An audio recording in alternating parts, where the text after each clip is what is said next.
Hey there mga my loves, Leo! Thank you so much for always being here with me in this channel. So yun nga na bago natin simulan ang reading na to for you guys, reminders muna tayo everyone na hindi po lahat kayo ay makaka-resonate. Yan naman, piliin mo lamang yung mga mensahe no, na sa tingin mo ay para sa iyo at kung feel mo yung connection na ito ay reading na para sa iyo, then this reading might be really for you. And of course, we do not have any gender right here, Leo, so just take how this resonates. Babae, lalaki, LGBT cross watchers, you can flip roles if you want since this is general reading right here. So yeah, let's take a look at ano ba mga maaaring maging or posible maging kaganapan here for you.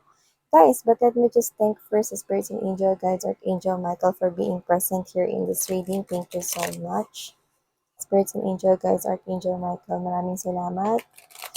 Mga mensahe na dapat malaman ni Leo, can you please know anong mga mensahe ang paparating or nais ninyong iparating kay Leo? This is for Leo. Spirits and angel guides.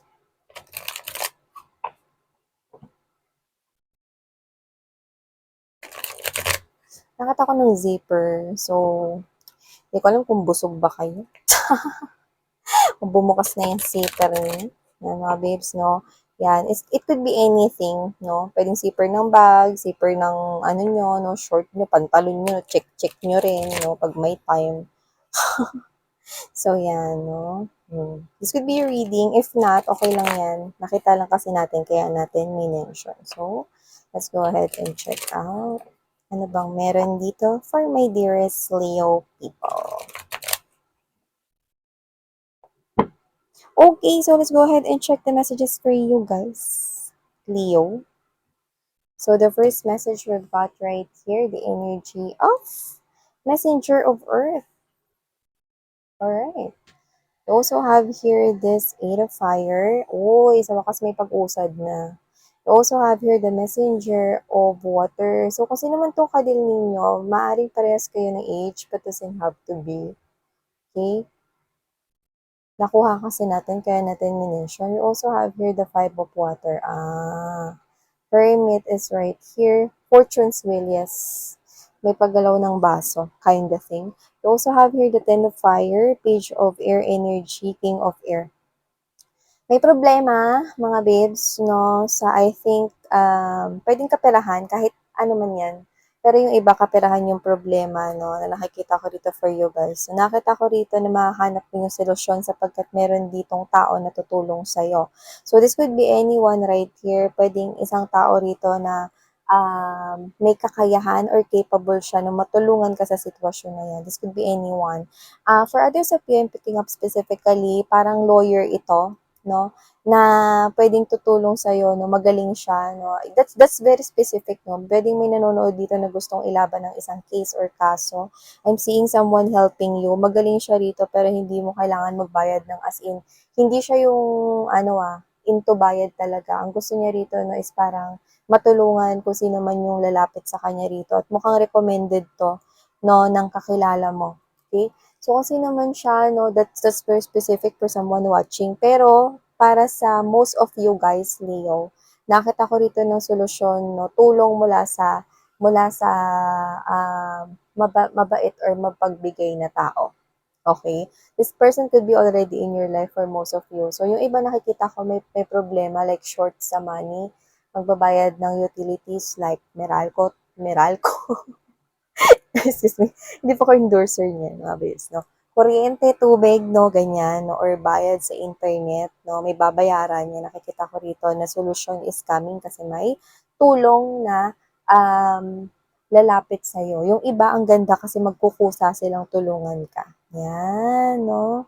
At capable siya na tulungan ka. Yun ang nakikita ko rito. Yeah. Okay? So, wag na kayo masyadong mag-alala kasi nakita na ako dito ng help.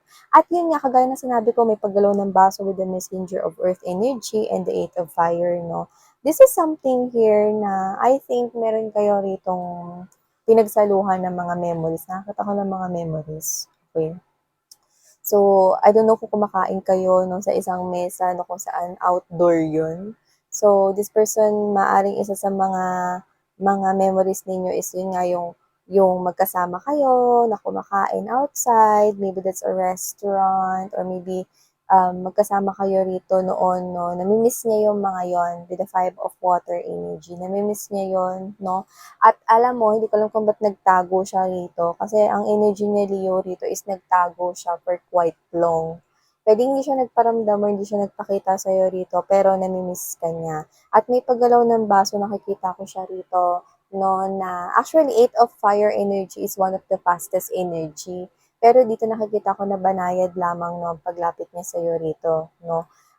May action na, pero this person here could be trying to test the waters, no. Actually, tinitingnan niya rin dito yung sarili niya, no, kasi medyo kinakabahan siya. Okay, pero namimiss ka niya. So, hindi ko alam kung ano talaga yung nangyari sa inyong dalawa, pero namimiss niya yung mga pinagsamahan ninyo. So, yung iba pwedeng friends nyo yan, yung iba naman pwede naman na ex-lover nyo.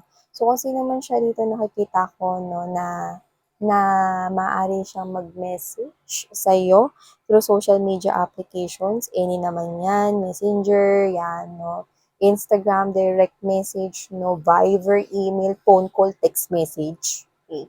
Nakita ko rito, no, na talagang literal na maririnig mo sa kanya na, oy, na-miss kita, or miss na kita. Yan. So, may nakakamiss sa'yo rito, Leo, no? At nakikita ko rito na bukod yun sa tao na yan na nami-miss ka niya. May isa pa ako nakikita rito, mga babes, no? So, nakita ko rito na isa pang energy na papalapit sa'yo, na lumalabas siya bilang Knight of Cups energy, which is the messenger of water right here. So, this person is, meron siyang sasabihin at it is coming from the heart. So, this person here is craving for your attention. So, pwedeng nakikita ko rito, no, na kung sino man 'to, okay, puwedeng may gusto siya sa'yo, pero yung iba puwedeng boyfriend or girlfriend mo na 'yan. May sasabihin siya something emotional, something na parang, alam mo 'yun, 'no, parang kakabog yung dibdib mo, pero hindi yung dahil sa, negatibo yung sasabihin niya or what, 'no. Parang ito ay parang pag-reveal, 'no, kung gaano ka pa niya kamahal, kung ka-in relationship mo na 'yan, or kung hindi pa kayo in relationship, 'no, very emotional yung mensahe niya. Like, coming from the heart, Leo, no, yung nakikita ko rito. Yung iba, no, nagkalakas na ng loob na lumapit sa'yo, kasi yung iba matagal na rin na parang, ano, what's this, no? Alam mo yun, nakukuha ko yung bulaklak sa pader, na parang, alam mo yun, mga babes, parang naghihintay rito na ikaw yung mauna, kasi shy type siya, pero ngayon, mga babes, hindi ko nakikita na ganun. So, nakikita ko rito, no, na gagawa na siya ng movement, kaya may paggalaw na ng baso. So, dalawang energy yung nakikita ko rito, no, na lalapit sa'yo, no. Pero maliban pa yung kanina, iba yun yung sa tulong, okay? So, looks like you could be connecting here with multiple energies. Yun yung nakikita ko right here. And of course, nakita rin ako rito, mga babes, no, na meron kayo ritong marirealize, no, meron kayo ritong maa-unlock something here about yourself, no? So, hindi ko alam, very specific yun. May matutuklasan ka sa sarili mong buhay rito, no? Like, literally, hindi mo yun alam. Yung iba, wag naman kayo matakot, no? Miss yan, bakit ampun ba ako? Ganun kasi yung unang tunog, no? Pagka narinig niyo yun, no? Yung pagkakasabi ko, no? Pero hindi ganun yung nakikita ko. May madidiscover kayo about your life na magiging inspirasyon nyo yun para mag-move forward pa sa buhay ninyo. Mm. Nakikita ko na parang dito mahahanap mo yung purpose mo pa sa life, no? Doesn't have to be na ikaw ay ano, light worker or empath, no? Hindi gano'n. It's like you, alam mo yung paghanap ng purpose sa life mo. It's like this is you. Dito madidiscover mo yung sarili at makikilala mo yung sarili mo, no? At dahil dun kukonekta ka sa mga kung ano yung bagay na talagang gusto mo na nandudun ka or gusto mo mapaligiran ka ng ganong klase ng bagay or energy. Na ganun. It's like you finding yourself. Mas nakikilala mo yung sarili mo at mas magagamit mo yun sa pag-move forward mo sa life mo. This is you na parang mararamdaman mo na mas may direction yung buhay mo. Excuse me. This is you na mas mararamdaman mo no, na nasa right path ka. So, meron kang mga madidiscover about yourself no, na parang, uy, hindi ko alam na gusto ko pala yung ganitong bagay. Sana pala matagal ko tong sinimulan na. Or, uy, dapat pala noon ko pa ito ginawa. Yung mga ganun. Pero whatever the case may be, wag niyo nang isipin yon kasi wala naman talagang late, okay? It's never too late for you to experience this new journey here. Kaya naman tuloy-tuloy lang. Huwag mo nang isipin yung sana noon ko pa na-discover to, sana noon ko pa to nalaman or whatever, no? You know what? Everything right here has a perfect timeline, okay? Or divine timing kung tawagin. So, it's just right time for you to be able to discover that. So, don't worry about sa mga times na feeling mo um, lumipas or nasayang. So, don't count it, okay? So, yun nga nakikita ko rito for you, Leo. And also, I'm picking up right here, no, na merong sad sa paligid mo. Oo, maliban do'n 'no, sa energy na nakadil mo na parang gusto niyo ibalik yung memories ninyo together 'no, naka-sense ako rito na parang merong sad, pero nililihim niya lang 'no. Could be a friend or could be someone here around you, puwedeng inside the family 'no. Yung iba hindi naman literal na sad, parang feeling ko lang nabo-boring siya, so baka puwede mo siyang ayain 'no, mag-inuman kayo,